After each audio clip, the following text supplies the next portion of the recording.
In politics tonight, the first night of the Democratic National Convention in Chicago, where Democrats are solidifying their support for Kamala Harris at the top of the ticket, along with her recently announced running mate, Tim Walz. Joining us now is veteran political analyst Linda Schacht. Now, Linda, President Biden slated to headline the night. How important is his speech for the party since ending his re-election bid?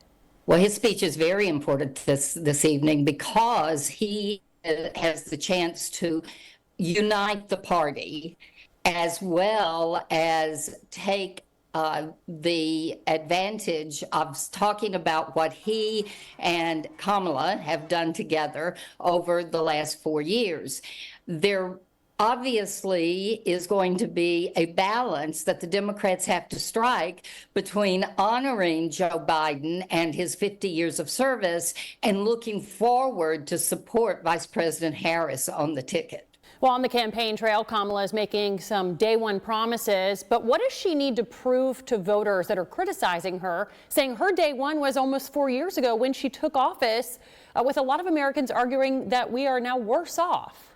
Well, I think you see the themes that her campaign have been hitting and will continue to hit that separates her somewhat from the last 4 years, but takes credit for the things that have gone right. I think the most compelling thing you will hear from her is putting more specifics on this idea that we won't go back, this idea of freedoms that have been lost and that should be regained, or freedoms to be protected.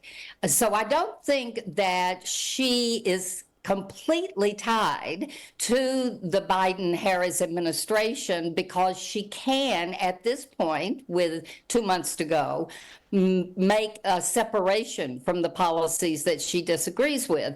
And one of those I'll be looking at is how she handles the protest and how Democrats handle the protest around Gaza and the Palestinian cause. Something we'll be watching for. And no doubt Kamala Harris is bringing in record donations and generating a lot of fanfare, even tipping the scales on a lot of the national polls.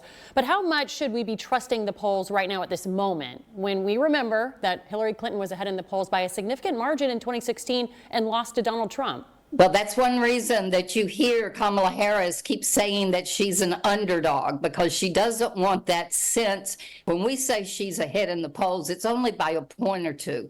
And there's a lot of time between now and Election Day. There's the idea of an October surprise that we've seen in so many other elections. So polls are a snapshot in time, and polls today tell us where people are today, not where they'll be on Election Day. Veteran political analyst Linda Schacht, thanks for your time tonight.